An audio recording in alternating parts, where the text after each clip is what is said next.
바뀌는 의자 박혜진입니다. 백명관입니다. 네, 예전에 제가 한 TV 프로그램에서 스마트폰 없이 생활하는 가족의 모습을 한번 본 적이 있는데 네. 몇 시간도 지나지 않았어요. 한 1시간 정도 지났을까?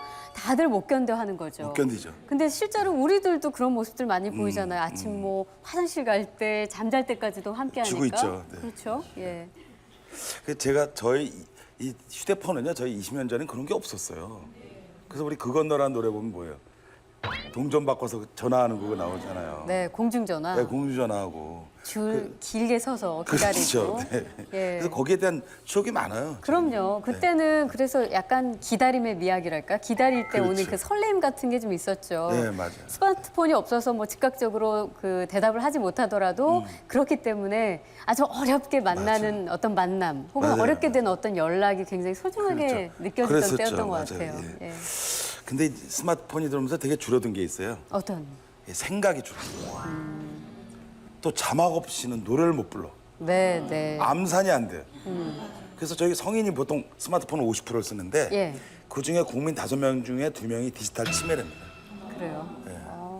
진짜 하루 정도는 스마트폰 없이 온전히 자기만을 위해서 이렇게 좀 생각해보는 그런 시간을 오늘부터라도 아주 조금씩이라도 한번 실천해보는 건 어떨까 싶습니다. 자, 생각이 바뀌는 의자 시작합니다.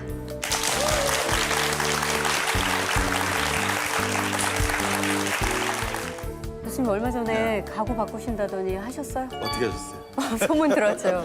근데 가구 바꿀 때도 사람마다 다 취향이 있는데 그렇죠. 어떤 점을 중요하게 보세요? 여기 남자분들 아시지만 선택권이 저희한테는 없어요.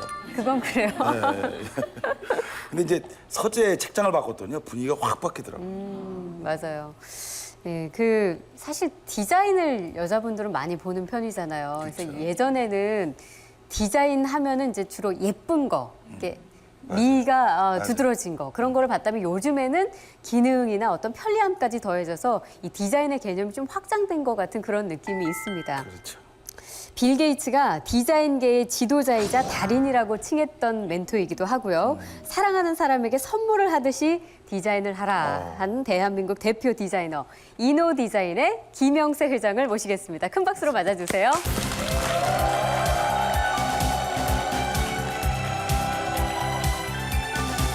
그것을 원하고 있습니다. 거기서부터 디자인이 시작된 거죠. 세상에 있는 모든 기업들은 그 사용자들을 사랑하는 마음을 가져야 성공할 수 있다. 그게 저 브랜드의 최고를 만드는 방법은 마인드 쉐입, 마음 점유율을 만들어내는 거죠.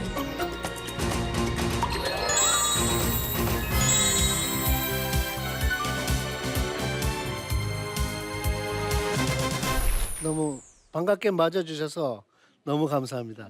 근데 여러분들 오늘은 굉장히 해피 페이스로 저 얘기를 들어주세요. 왜냐하면 오늘 제가 얘기하는 거는 되게 재밌을 거예요. 그리고 행복해질 거예요. 제가 드리는 말씀은 요즘에 다시 디자인이 또 빅 이슈가 되고 있어요. 전 세계적으로. 그게 왜 그런가 했더니 이게 인터넷이 이제 세상을 많이 바꿨어요. 디지털이 세상을 많이 바꿨어요. 그래서 이제 다시 새로운 라이프 스타일, 새로운 생활 방식들에 대해서 굉장히 많은 아이디어들이 나오고 있고 이제는 디자인이 뭐 예를 들어서 어떤 상품을 만들 때 그 끝 단계가 아니라 아예 기획 단계부터가 전부 디자인이 돼 버렸어요. 그래서 여러분들한테 제가 권해드리고 싶은 한마디 말씀은 Think like a designer. 그러니까 디자이너처럼 생각하셔라. 디자이너들만 디자이너처럼 생각하는 게 아니라 이제는 기업인, 일반인, 창업자 모든 사람들이 이제는 생각 자체를 디자이너처럼 해줬으면 좋겠다라는 말씀을 제가 오늘 드리고 싶어요. 왜냐하면 디자이너처럼 생각을 하면 세상을 바꿀 수 있어요. 여기 오늘 제목도 세상이 바뀌는 의자. 세상을 바꿀 수 있는, 생각을 바꿀 수 있는 방법이 디자이너처럼 생각하는 거예요. 그래서 예를 들면은 미국에서 제가 살고 있는 실리콘밸리에서 가장 유명했던 사람, 지금도 세상에서 가장 유명한 사람, 그리고 시가총액이 세계 1위인 기업을 만든 사람, 이쯤 되면 누군지 기억나시지 않아요? 누굴까요? 그러니까 기억나시죠? 스티브 잡스가 남긴 말 중에 디자이너인 저로서는 너무나 반가웠었던 말 한마디가 있어요. You've got to start with the customer experience and work backward to the technology. 한국말로 하면은 애플 직원들한테 이 스티브 잡스가 했었던 말인데 CEO로 있을 때 살아 있을 때 했었던 말인데 직원들한테 뭐라 그랬냐면 당신들은 소비자의 경험으로부터 시작하라 그랬고 그리고 뒤로부터 시작해서 결국은 테크놀로지를 제일 마지막에 디자인에다 갖다 끼워 넣으라 그랬어요. 또 뭐라 그랬냐면 Let designer design, then make engineer make the design이라 그랬어요. 그러니까 무슨 얘기냐면 디자이너한테 디자인을 시키고 그 디자인을 엔지니어 기술자들이 만들도록 해라. 이런 유명한 말을 남겼더라고요. 무슨 얘기냐면은 이 시점까지는 디자인이라는 것은 기술을 포장하는 거였었잖아요. 근데 이 회사가 전 세상을 발칵 뒤집어 놨었던 그 근본 정신은 디자인 띵킹, 디자인적인 정신은 그 회사의 최고 경영인 CEO, 파운더인 스티브 잡스가 전 직원들한테 디자인을 우선하라 그랬던 거죠. 디자인 우선하고 기술은 나중에 찾아 넣으라 그랬고 디자인 된 거를 엔지니어들 그대로 만들어라 그랬거든요. 그래서 이게 지금 거의 한 10년 전에 일어난 일인데 그동안 10년 동안에 이러한 물결이 전 세계를 다 이렇게 트렌드를 만들어 나가고 있죠. 디자이너들은 사용자가 무엇을 원하는지를 찾아내는 사람들입니다. 그러니까 엔지니어들이 이미 기술을 만들고 있다 해도 사용자가 뭘 원하는지 찾아내지 못하면 그 기업은 상품을 만들어도 경쟁력이 없고 물건이 팔리지가 않고 결국은 기술이라는 자체는 그냥 창고에 남아있게 마련이죠. 이래서 이제는 디자인이 앞장서야 되는 시대 이런 게 와 있습니다. 그래서 디자이너들은 시장 조사를 통해서 자기의 디자인을 만들어내는 시대는 이제 지나갔고요. 사용자의 경험을 자기가 미리 가보는 거예요. 세상에 미래에 먼저 가볼 수 있다면 얼마나 좋겠어요. 그죠? 저 같은 디자이너는 미래에 가보는 연습을 평생 합니다. 지금은 뭐가 있다라는 것도 좋지만 2년 후에, 3년 후에는 뭐가 있을까를 상상을 하죠. 그래서 상상의 날개가 펴지면 그 다음에 이제 스케치를 하게 되죠. 스케치가 만들어지면 상품을 만들어서 판매를 하게 되죠. 디자인은 맨 앞에 와 있다 하는 거가 중요한 얘기죠. 여기서 한번 영상을 통해서 이게 어떠한 우리 작품 중에 어떠한 작품이 디자인이 사랑이었던가를 한번 보시죠. People can take everything away from you, but they can never take away your truth. Can you handle mine? Cindy, I'm crazy. 천만 화소 앞에 당당할 수 있는가? That's my prerogative. Not long ago, 피부야 매끈해져라. everybody's 나는 talking 슬라이딩 about me. One. 자, 여러분들 잘 보셨죠? 질문 하나 할게요. 여기 나오는 전지현하고 여기 나오는 제가 디자인한 슬라이딩 팩트라는 제품하고 둘 중에 누가 더 예쁘죠? 이거 웃는 거죠? 이거 이상한데? 맞아요. 전지현이 더 예뻐요. 10년 전이라든지 더 예쁘네요. 그죠? 그런데 중요한 것은 디자인 is not a beauty contest. 디자인은 그냥 아름다운 것만을 추구하는 것만은 아니에요. 이 상품이 세계적으로 히트를 치게 되고 이 상품을 생산한 기업이 최근에 시가총액이 엄청나게 뛰어오르고 제가 디자인했었던 이 시점보다 아마도 한 10배 이상이 됐을 거로 알고 있는데 정확한 건 제가 조사는 안 해봤어요. 엄청나게 성장한 이 회사의 발동 엔진이 됐었어요. 이 제품이. 근데 중요한 것은 이 디자인을 제가 왜 했나가 중요한 거예요. 이 디자인을 제가 왜 했냐면은 제 와이프가 이런 걸 원해서 한 거예요. 그랬더니 바로 하는 말이 너무 잘 됐다 그러면서 자기는 지금 쓰는 컴팩트가 싫다는 거예요. 불편하다는 거예요. 왜냐하면 뚜껑을 열어야 거울이 보이니까 그 당시에 그러니까 전부 다 백석에서 꺼내서 열고 보는 게 싫다는 거예요. 그 말을 들으면서 제가 운전하면서 머릿속에 반짝 불이 켜진 거예요. 뭘 생각했냐면 뚜껑에 미러, 거울을 붙이자. 그러면 이렇게 들이면 보이잖아요. 그 다음에 누르면 뚜껑이 쫙 열리는 거예요. 물론 그 당시에 제가 한국의 또 다른 최고 회사의 그 모바일 폰, 휴대폰 디자인을 굉장히 많이 할 때예요. 슬라이딩 폰 많이 나왔죠. 저희 디자인 중에. 그랬을 때라서 그런지 문득 떠오르는 게 수백 년간 변하지 않았었던 컴팩트를 뚜껑을 슬라이드로 열자, 겉에다 거울을 놓자라는 생각에 제가 신바람이 난 거예요. 선물용으로 한 20개를 가지고 미국에 갔죠. 와이프가 줬죠. 와이프가 친구들한테 다 나눠줬죠. 친구들도 다 좋아한대요.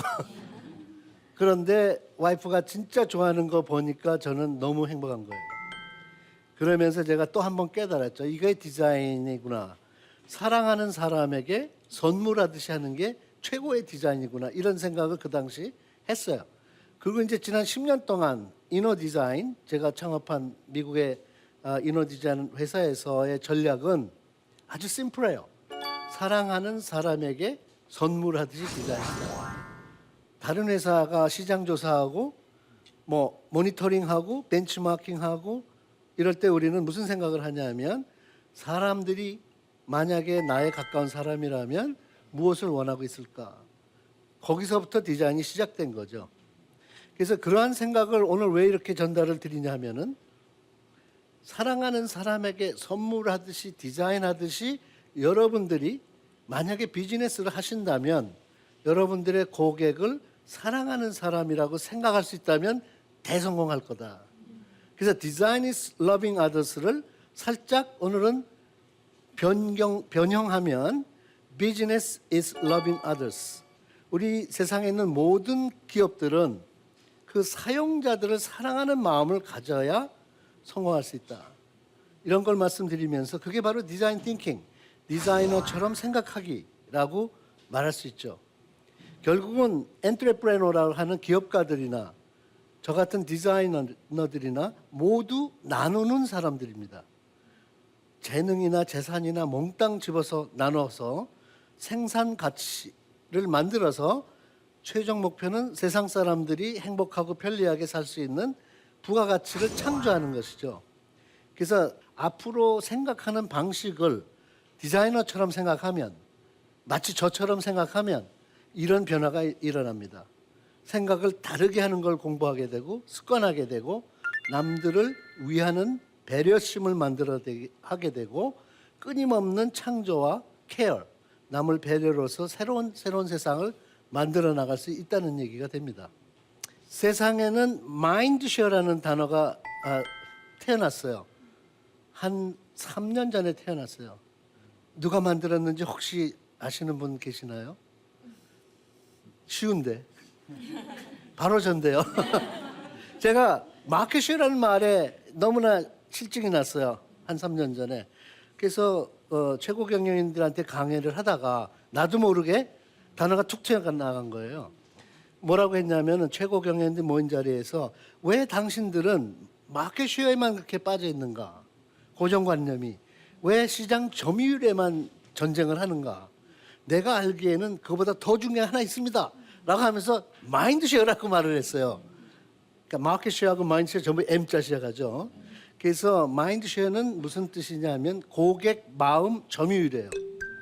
그러니까 어떤 기업은 마켓쉐어를 늘리려고 엄청 전쟁 같은 비즈니스를 경영을 하고 있어요. 근데 한쪽에서는 어떤 사람들은 마인드쉐어를 차지하고 있어요. 고객의 마음을 잡아버리는 거예요. 그런 기업의 제품은 출시하기 전부터 사람들이 줄 서서 기다리는 거예요. 그래서 이 디자이너의 생각을 저는 오늘 여러분들한테 이렇게 널리 전파하고 싶습니다. 왜냐하면 이러한 생각이 우리 같은 전문가한테만 이렇게 독점이 될 필요는 없어요. 어떤 사업이든 어떤 분야의 일을 하든 간에 모든 분들이 이제부터는 think like a designer. 그러면은 세상이 더 아름답고 넓게 멀리 보이지 않을까 그렇게 생각을 합니다. 그래서 그러한 성공 모델 행복 세상을 만들기 위해서는 여기 나오죠. 제가 마지막으로 드리는 말씀. 디자이너처럼 생각하라. 김영세처럼 생각하라. Think like a designer. 네, 감사합니다.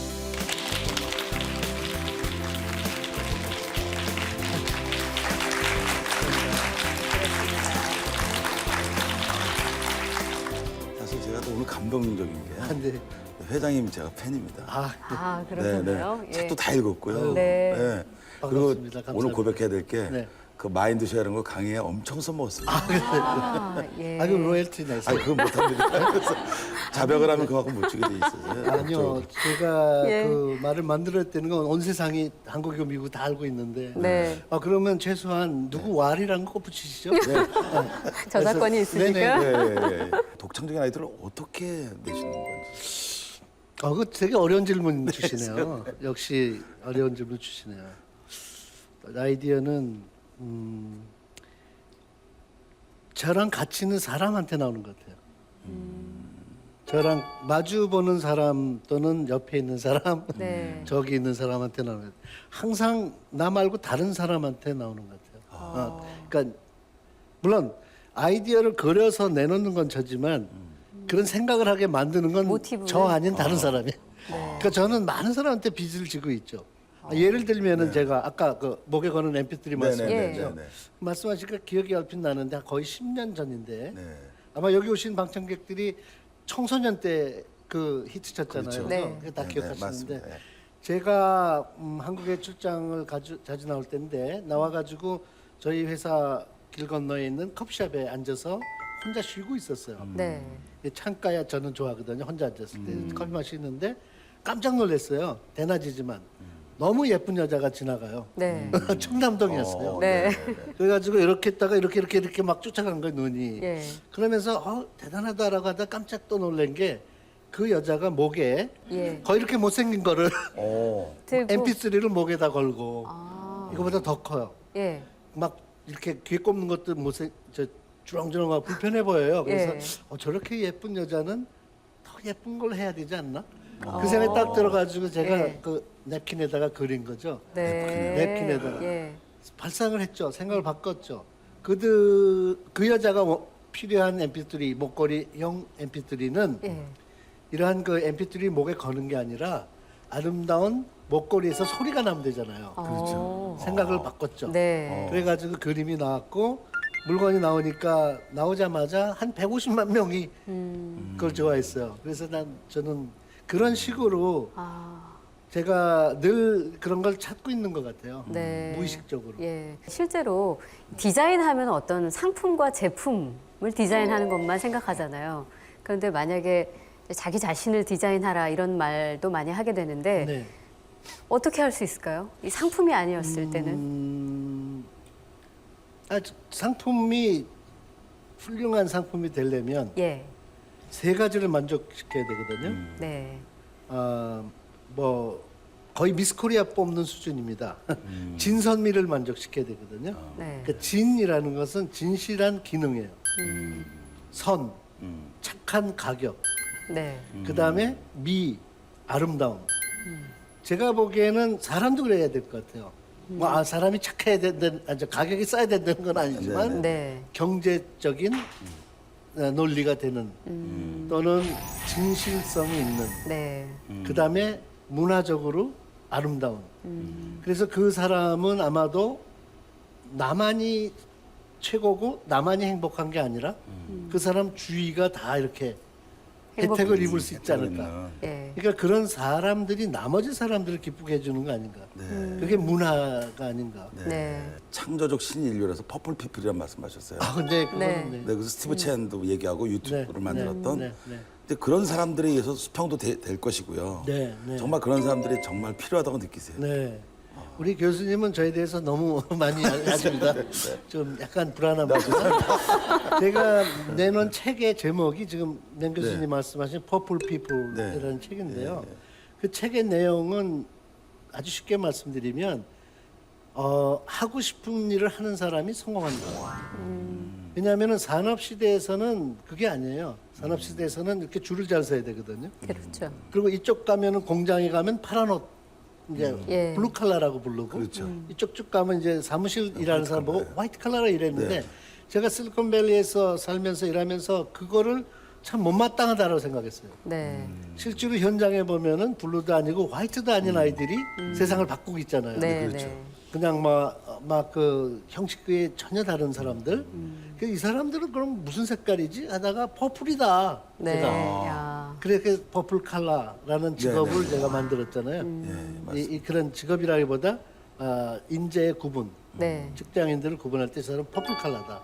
그러고 나서 이제 책을 퍼플 피플 만들었죠. 예. 왜냐하면 한국에 빨리 그 말을 전파하고 싶은 욕심에 네. 한글로 예. 퍼플 피플 만들어서 우리나라에도 뭐 많은 그 가능성 있는 사람들이 많아요.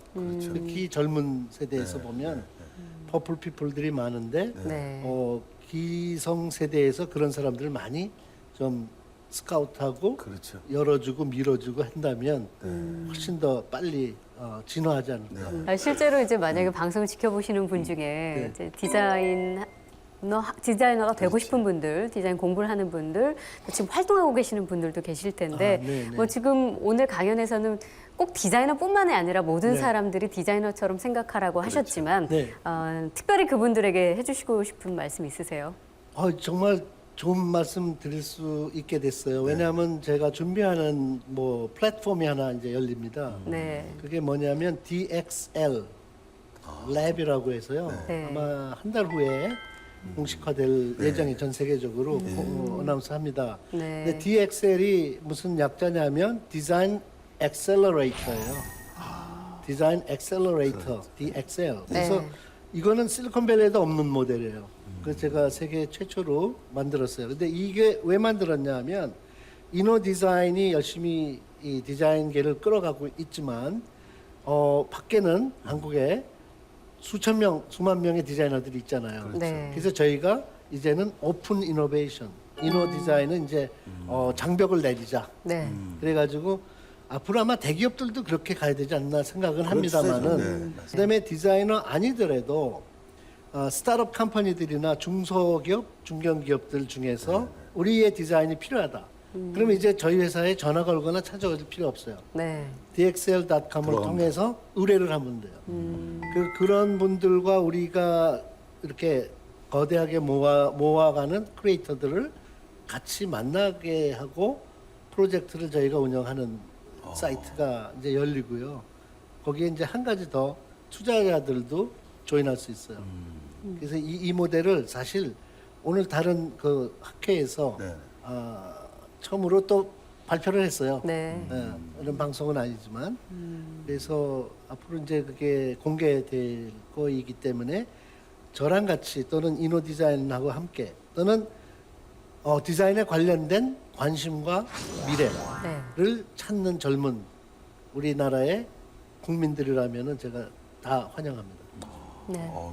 엄청난 그러게요. 분이시네요. 사실 새로운 미래를 미리 경험해 보는 게 디자인이라고 아까 설명해 주셨는데 그런 새로운 미래를 미리 경험하기 위해서 이렇게 하루하루 지금도 열정을 이렇게 불태우고 계신 이노 디자인의 김영세 회장님께 다시 한번 큰 박수 부탁드리죠. 네. 고맙습니다.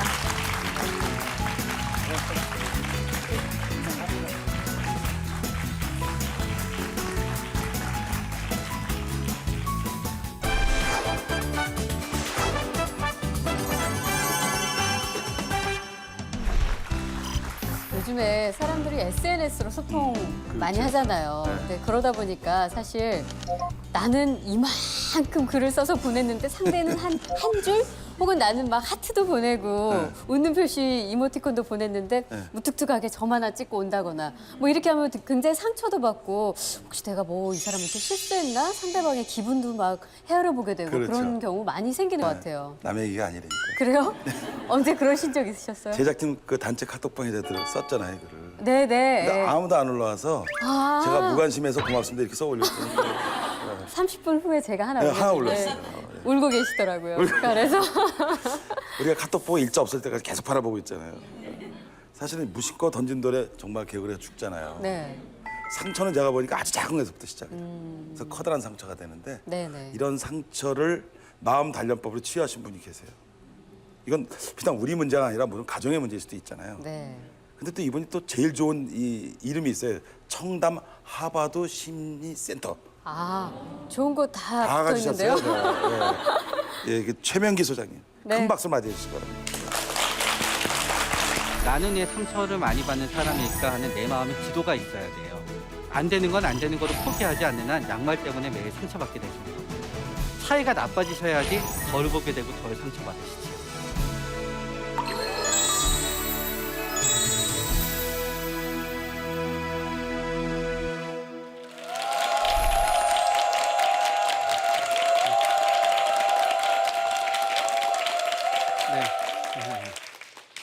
네, 안녕하세요. 저는 이제 소개받은 최명기라고 합니다. 제가 오늘 다루고자 하는 주제는 작은 상처를 어떻게 다룰까라는 부분이 되는데요. 우리는 인생을 살다가 보면은 아주 커다란 불행을 갖다 당하게 되는 수가 있습니다. 예를 들어서 뭐 부모님이 돌아가신다거나, 혹은 자식이 사망한다거나, 혹은 또 이혼을 한다거나, 사업이 어려움에 처한다거나, 그런 것들이 우리가 인생을 살면서 겪게 되는 커다란 상처들에 해당이 되지요. 그러나 다행인 점은 어떤 점들인가 하면은요, 그러한 커다란 인생의 상처는 연속해서 겪게 되지는 않아요. 한번 다가오게 되면은 그런 상처들은 우리한테 시간을 줘요. 회복될 수 있을 때까지. 그런데 실제로 우리가 인생을 살아가면서 만나게 되는 대부분의 상처들은 어떤 것들인가 하면은 아주 자그마한 것들이에요. 오늘 집에서 있었던 뭐 아내, 남편의 어떤 속상한 한마디, 말 안 듣는 아이의 입장에서는 나도 열심히 했는데 알아주지 않고 야단치는 부모님, 직장 상사의 한마디, 친구의 배신, 뭐 그런 것들입니다. 그런데 그런 작은 상처가 왜 우리한테 커다란 의미를 지닐 수 있냐 생각해 놓고 보면은 어떤 것들이 있게 되냐면, 첫 번째, 우리가 이제 어르신들이 욕창이라는 게 있어요. 그냥 가만히 누워 계시다가 보면은 피부가 눌려갖고 그 압력 때문에 거기에 이제 고름이 생기고 문제가 되는 거죠. 비슷하게 아무리 작은 일이더라도 아무 시간을 주지 않고 계속해서 상처를 입다가 보면 문제가 되는 거죠. 그때 해결해야 되는 겁니다. 그리고 또 때로는 굉장히 자그마한 상처인데 그 자그마한 상처가 자신의 엄청난 트라우마를 갖다 건드리는 수가 있어요. 옛날에 이런 일이 있었대요. 어떤 분이 계셨는데 그분이 좀 일을 잘 못했대요. 그러니까 이제 상대방 입장에서는 좀 굉장히 좀 불쾌함을 느꼈던 거예요. 그러다가 보니까 해서 안 될 말을 하셨어요. 너는 ABM이도 없니? 그랬는데 그분이 진짜 부모님이 안 계셨어요. 그런 일이 생기게 되는 거지요. 어떻게 하면 잘 대처할까 생각해 놓고 보다가 보니까 저는 이제 3단계의 방법을 생각하게 된 거예요. 첫 번째 단계는 뭔가 하게 되면은 나는 왜 상처를 많이 받는 사람일까 하는 내 마음의 지도가 있어야 돼요. 지도가. 두 번째는 저 사람이 나한테 상처를 주는 사람들은 도대체 어떤 마음을 가지고 있는지를 알아야 돼요. 두 번째가 특히 중요한 거는 왜 그런가 하게 되면은 저분이 나한테 상처를 줬는데 내가 그 옆에 있는 한 계속 나한테 상처를 줄 수밖에 없는 유형이다. 그러면 그때는 멀어지는 게 방법인 거고요. 저분이 나한테 상처를 주지만 저 사람도 본인의 상처가 있어서 그러는 것 같고 위로를 하게 되면은 나아질 수 있다 그러면 위로하는 게 방법이 되겠지요. 그렇기 때문에 우리는 상대방이 왜 나를 갖다 상처를 주는지를 갖다 알아야 돼요. 그리고 아는 것만으로도 안심이 돼요. 그리고 마지막은 거기에서 상처를 덜 받기 위한 어떤 상황을 만들고, 상처를 덜 받기 위한 인생을 만들고, 상처를 덜 받기 위한 전략을 꾸미고, 그런 거로 이제 진행이 되게 돼요. 그럼 한번 나는 왜 상처받는가 한번 이렇게 생각해 보고자 하는데요. 우리가 이제 상처받는 거는 보통은 어떤 마음들이 있냐 하게 되면은 일단 겁이 많은 사람들이 상처를 받아요. 남이 나한테 상처를 갖다 줬을 때 계속 생각하게 돼요. 이게 뭐 큰일이 되면 어떡하나. 그리고 상처를 많이 받는 분들을 보다가 보면은 되게 동정심이 많아요. 그러고 나서 또 상처를 많이 받는 분들 중에서는 남에 대해서 신경을 많이 쓰는 분들이 많아요. 남들은 별로 기억도 못 하는데 본인은 창피하고 수치스럽고 이런저런 생각을 하게 되죠. 또 상처를 많이 받는 분들 중에서는 억울하다는 생각이 사로잡힌 분들이 많아요. 똑같은 일에 대해서도 억울하고 상처를 많이 받는 거죠. 또 상처를 많이 받는 분들 중에서는 사실은 본인이 남한테 화를 내서 상처를 주고 나서 본인이 상처받는 분들도 있어요. 그렇기 때문에 내가 상처를 받는 게 어떤 유형인지를 알아야지 그 부분을 줄이고 조절하기 위해서 우리 노력할 수가 있어요. 그러면 우리는 이렇게 누군가 나한테 상처를 갖다 왜 주는지도 알았고, 나도 상처를 갖다 내가 왜 상처에 취약한지도 알게 됐을 때 우리는 어떻게 해야 되느냐, 먼저 가장 간단한 전략부터 놓이게 되면은 첫 번째는 뭔가 하게 되면은 누간에 예를 들어서 험담을 하는 경우가 있어요. 뒤에서 나는 모르고 있는데 이런 분들 계시죠. 이거 사실 얘기하면 안 되는데 남들은 얘기가 안 해주는데 남들이 너 보고 너 이상하대. 다 너 생각해서 해주는 말이야. 그랬을 때 그거를 남들한테 전부 확인하러 간다고 생각해 보세요. 누가 그랬어? A, B, C가 그랬어. 그럼 A한테 가서 네가 나 이상하다 그랬니? B한테 가서 너도 나 이상하다 그랬니? 그럴 순 없잖아요. 그런 일들은 그냥 모르는 척하는 것밖에 방법이 없는 거예요. 사람들이 나에 대해서 어떻게 생각할까 모르는 척하기. 두 번째는 결국은 거절하기가 더 유효해요.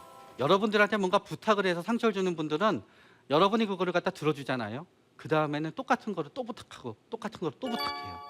그래서 여러분들이 한참 그 사람들의 얘기를 들어주다가 마지막에 너무너무 힘들어 더 이상 안 되겠어 그러면 그분들이 여러분들한테 그동안 너무 고마웠어 그럴 것 같으세요? 어떻게 얘기하냐면 이제 와서 나보고 어쩌라고. 미리 네가 부탁을 안 들어줬으면 내가 여기까지 오지 않았잖아. 그렇기 때문에 확실하게 끝까지 거절하는 것이 중요합니다. 그 다음은 여러분이랑 진짜 관계가 나쁘다. 어떤 분들이 여러분을 착취해요. 그럼 여러분들은 그 사람의 착취를 당해주면 당해줄수록 그 사람 옆에 있을수록 상처받아요. 그렇기 때문에 그럴 때는 차라리 사이가 나빠져야 됩니다. 보통 이렇게 거절을 해라, 대응을 해라 그럼 걱정을 하세요. 그러다가 사이가 나빠지면 어떻게 해요? 그럼 제가 말씀드립니다. 맞아요. 바로 그러기 위해서 대응을 해야 되는 거예요. 사이가 나빠지셔야지 덜 보게 되고 덜 상처받으시지요. 그리고 마지막은 이렇게 상처만 받던 분들은 한번 대항을 시작하게 되면은요 중간에 멈출 줄을 모르세요. 그렇기 때문에 하다가 안 되면 또 쉬었다가 또 하고 하다가 안 되면 쉬었다가 또 하고 그런 어떤 태도가 필요하고요. 또 많이 하시는 말이 있어요. 어렵사리 말을 꺼냈지만 제 말을 안 들어줘요 그래요. 근데 인간은 그렇거든요. 자기한테 유리한 거를 갖다 알아서 포기해 주는 사람은 없어요. 그 사람은 여태까지 나한테 10년, 20년을 그렇게 나를 상처 줬다 그러면요. 그 사람이 더 이상 상처 주는 일을 안 하기 위해서는 나도 10년, 20년 동안 반복해서 얘기를 해야 되는 거예요. 또 우리가 감정을 갖다 잘 조절할 수 있어야 하는데요. 인간이라고 하는 거는 어떤 부분이 있냐 하게 되면은 상황이 우리의 감정을 지배해요.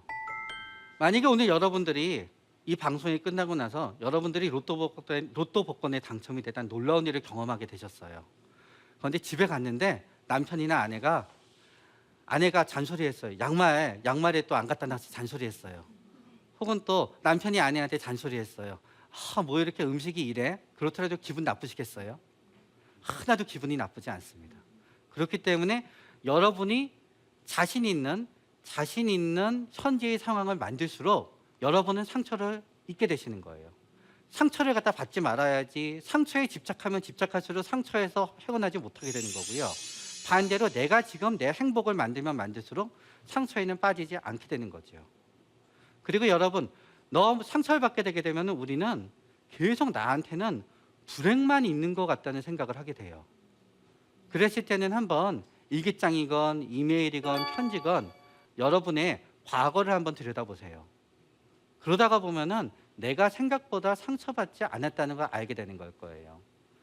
그게 싫으시면은요, 그게 너무 복잡하면 오늘부터 달력에 오늘부터 표시를 하세요. 오늘은 상처받은 날, 오늘은 상처 안 받은 날, 오늘은 상처받은 날, 오늘은 상처 안 받은 날. 그러면은 여러분들이 한 달이면은 상처받는 날이 얼마나 될까요? 보통 서너 번이 넘지 않아요. 그러나 우리는 한 달에 3번 정도만 상처받아도요, 나는 평생 매일 상처받아갖고 앞으로도 상처받을 수밖에 없다고 우리는 착각하면서 살게 되는 거죠.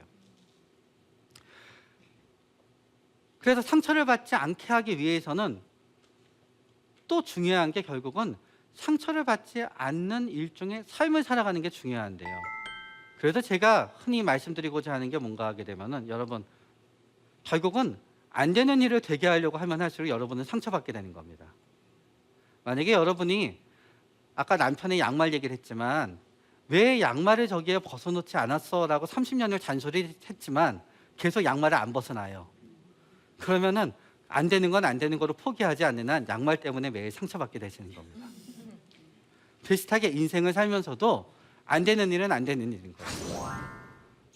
그리고 우리가 세상에 맞설 때는 심사숙고해야 됩니다. 세상의 힘은 우리가 생각하는 것보다 강력합니다. 그러면서 결국은 현재를 갖다 행복하기 위해서 우리가 노력을 해야 되는 부분이 있게 되는 거고요.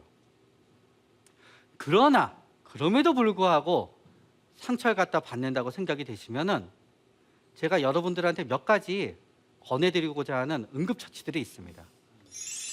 모두 다 설명드릴 수는 없겠지만 저는 너무 상처받고 너무 힘들다고 환자분들이 얘기할 때 저는 인터넷을 하라고 권해드려요. 그래서 그날 인터넷에서 제일 불행한 사람을 찾아보라고 말씀드려요. 그래서 위로받으라고 말씀드립니다. 그래도 저분보다는 내가 나을 거야 라고 생각해보라고 말씀드리게 되지요. 그리고 또 제가 가끔 권해드리는 방법 중에 하나가 뭔가 하면은 여러분들 너무 상처받는 날은 맥박을 한번 짚어보세요. 맥박을 한참 짚어보고 있잖아요. 그러면 처음에 흥분했던 마음이 풀어지게 됩니다. 조금씩. 그것도 유용한 방법이 됩니다. 너무너무 속상한데 눈물도 안 나오잖아요. 그럴 때는 양파를 까세요.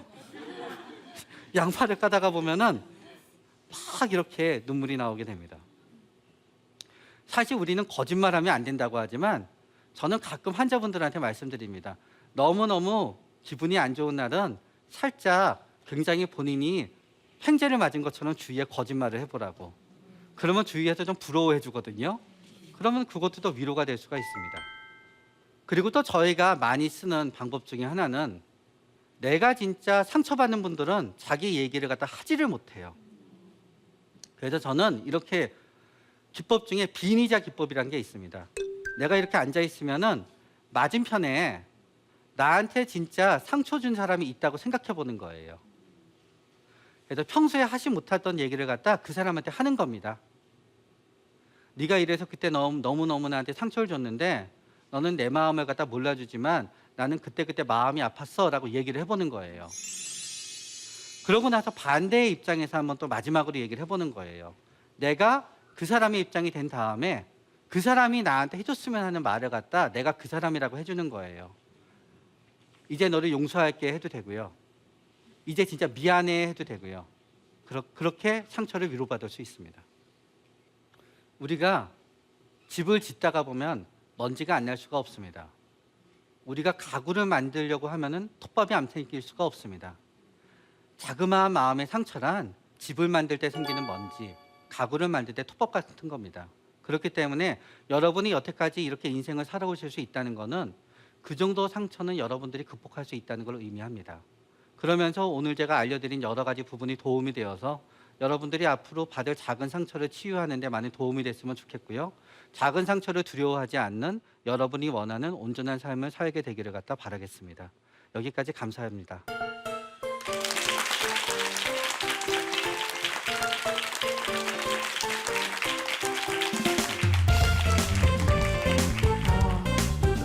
진짜 아까 교수님도 그 SNS 상에서 다 빨리 없어가지고 상처받았던 상처받은, 것처럼 정말 네. 살면서 겪은 아주 작은 네. 상처들이 큰 상처보다 그러니까. 아플 때가 꽤 많이 있긴 해요. 네네.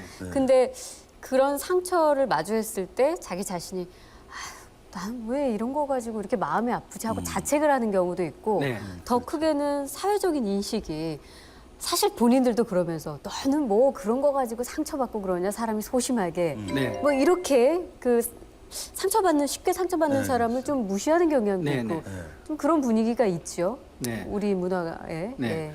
그거는 이제 또 우리 사회가 예. 과거에는 어떤 그 삶의 목표라든가 그런 게 굉장히 거대한 것들이었습니다. 그렇기 때문에 우리는 역사상의 위인들의 대단한 모습 같은 거를 본받아야 된다고 생각하면서 살아왔죠. 네. 그러다가 보니까 작은 일에 상처받는 거에 대해서는 굉장히 부끄러워하게 되는 마음이 생긴 거예요. 네. 그런데 이제는 우리가 세상이 바뀌었기 때문에 엄청나게 커다란 거를 갖다 이루기도 어렵지만 반대로 자그마한 일에 상처받고 혹은 자그마한 일에 기쁨을 얻는다는 거에 대해서 또 옛날처럼 그렇게 낮게 생각할 필요도 없는 거거든요. 네, 네. 그렇기 때문에 과도기 있기 때문에 그렇고요. 그래서 저도 이번에 책을 쓴 계기가 우리가 이렇게 보통 생각하지 않는 자그마한 상처들한테 상처의 권리를 주고 싶었던 것 같아요. 네. 뭐 실질적으로는 진짜 그런 도움이 될 수 있겠지만 또 잘 생각해 보면 너무 이기적인 것이 아닌가 그렇지. 이런 생각이 드는 게 그렇죠. 사실 이제 우리가 일반적으로 생각할 때 어떤 어려운 상황이나 상처가 받는 일이 발생했을 때 그 상대하고 본질적인 문제를 골마 터지더라도 해결을 해야 뭐가 다시 그 관계가 다시 재형성이 된다 이렇게 알고 있는데 오늘 소장님께서 해주신 말씀은 인연이 끊어져도 괜찮고 좀 뭐 우리가 멀리해도 괜찮고 좀 소극적이고 방어하는 자세로 그거는 상처를 대하는 것이 아닌가 이런 생각도 드는데. 그거는 소극적이지는 않습니다. 그래요? 아까 말씀드렸듯이 내가 어떤 사람으로서 이제 상처를 자꾸 받게 되면은요, 예. 나는 저항할 수 있는 힘이 없어져요.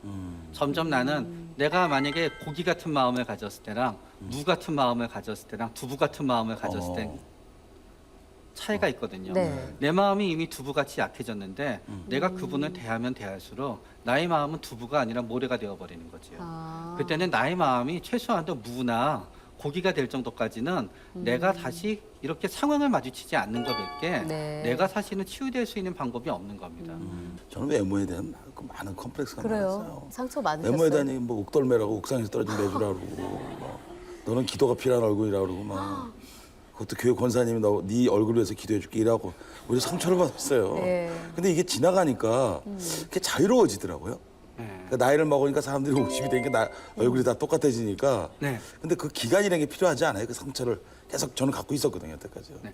그러나 지금 현재 그 상처를 극복하게 되신 또 커다란 부분 중에 하나는 네. 현재가 그거를 극복하게 해주신 겁니다. 이미 교수님한테 그런 얘기를 할 수 있는 사람은 세상에 몇 명이 없어요. 지금은 웬만큼 돌아가셨죠. 교수님이시고요. 네, 네. 또 달라고 얘기 되거든요. 교수님은 그분이 상처 주는 말을 하더라도 그렇지만 너는 지금 그 사람의 상황을 놓고 봤을 때 그래도 나는 이게 있는 거고 너는 없는 거기 때문에 너 같은 존재가 나한테 상처 주는 거로는 난 별로 상처받지 않아가 되어 있는 거죠. 결국 상처를 받지 않기 위한 가장 근본적인 방법은 남이 상처 주지 못하는 인간으로 내가 성장하는 거예요. 네. 생각을 못했네요. 이런 얘기도 하셨어요. 건강한 분노를 느끼고 표출하는 것이 중요한데 사실 그런 건강한 분노가 인생을 더 나은 단계로 끌어올리기도 한다. 근데 건강한 분노라는 게 뭘까요? 만약에 어떤 분이 계셨는데 젊었을 때부터 네. 항상 너는 이것도 못하고 저것도 못하고 야단만 맞고 자기는 잘하는 게 아무것도 없다고 생각이 든 거예요. 그런데 막상 좋은 대학도 나오게 됐고 좋은 기업도 취직을 하게 됐는데 그러면서 자기 존중감이 올라간 거예요. 그래서 처음에는 무조건 상사가 시키면은 아무 생각 없이 일을 했어요. 네. 근데 시간이 지나다가 보니까 점점 화가 많이 나는 거예요. 이건 뭔가 잘못됐는데 이건 아닌데 사람들이 옛날에는 나를 갖다 무조건 자판기처럼 여겼는데 이건 내가 해서는 안 되는 일인데라고 화가 나게 되면은 그거는 일종의 건강한 분노가 되는 거지요. 혜진 씨, 저는 솔직한 얘기를 말씀드리면 네. 좋은 사람보다는 존경받는 사람이 되고 싶어요. 그래요. 이순신 같은. 이순신 장군처럼. 세종대왕 같은. 네. 근데 이게 잘 안 되는 것 같아요. 사람들 앞에 서면 꼭 그런 욕망이 좀 있거든요. 그럼 어떻게 해야 존경받는 사람이 될까요? 간단합니다. 착한 사람한테는 착하게 대해주고요. 못된 사람한테는 못되게 대해주면 됩니다. 그러고 나서 남이 나한테 뭔가 부당한 부탁을 한번 하는 것 같다 그러면요. 나도 한번 꼭 부탁을 해보면 됩니다. 그래서 부탁을 안 들어주면은 그 다음부터 그 사람 부탁은 안 들어주면 됩니다. 어떻게 소장님 그렇게 쿨하게 답을 딱 내시죠? 그러게요. 근데 사실 인간관계라는 게 이렇게 눈에는 눈. 이게 사실 잘 안 되고 어떨 때는 그게 되게 좀 이 관계를 더 극으로 가게 만드는 것 같아서 섣불리 그렇게 안 되는 경우도 많이 있는 것 같아요. 근데 자꾸 이게 눈에는 눈, 이에는 이의 배경이 나오게 되는 거는 예. 사실 우리 사회가 바뀌기 때문에 그렇습니다. 옛날에는 이제 고도 성장 사회에서는 내가 참고 인내하면 거기에 대한 대가가 따라왔거든요. 만약에 제가 하청업체인데 가끔 이제 본청이라는 표현은 적합한 표현은 아니지만 네. 여기에서 이제 나한테 무리한 부탁을 해오더라도 내가 참다가 보면은 보상받을 길이 있었는데 이제 점점 보상받을 길이 없습니다. 네. 다 힘들어지기 때문에. 그렇기 때문에 오히려 결국은 좀 더 나한테 잘해주고 나를 사랑해주고 현재 나를 존중해주고 나를 아끼는 더 사람한테는 집중한다. 나도 더 집중하고요. 반대로 나를 부당하게 대하고 나를 힘들게 대하고 그런 분들한테 있어서는 물론 규정이 어긋나고 법이 어긋나서는 절대로 안 되겠지만 네. 법과 규정대로 대하면 되게 되는 겁니다. 네. 결국 상처는 어떻게 받아들이냐에 따라서 달라진 것 같다는 그런 생각이 듭니다. 네. 하여튼 오늘 좋은 강연과 말씀드린 우리 소장님께 큰 박수로 부탁드립니다.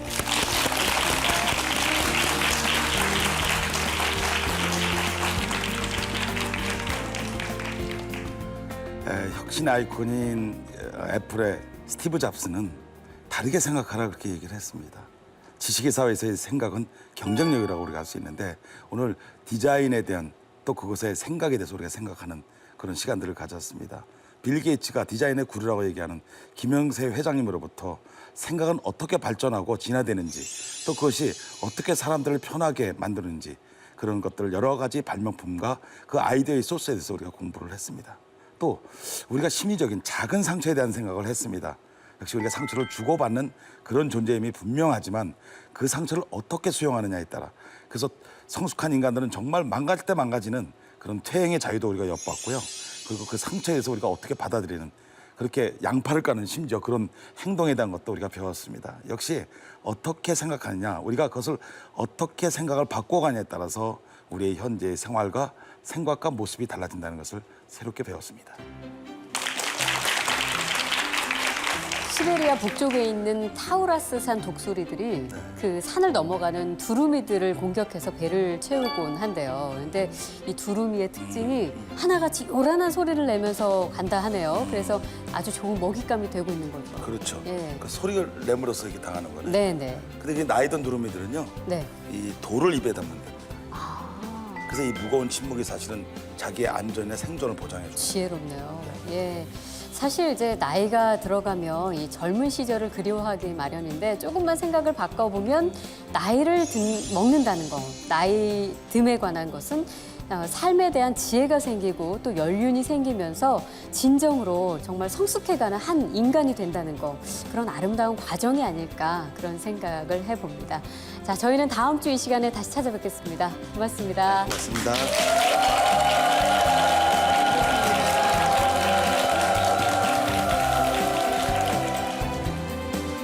무엇을 원하고 있습니까? 거기서부터 디자인이 시작된 거죠. 세상에 있는 모든 기업들은 그 사용자들을 사랑하는 마음을 가져야 성공할 수 있다. 나는 왜 상처를 많이 받는 사람일까 하는 내 마음의 지도가 있어야 돼요. 안 되는 건 안 되는 거로 포기하지 않는 한 양말 때문에 매일 상처받게 되죠. 사이가 나빠지셔야지 덜 보게 되고 덜 상처받게 돼요.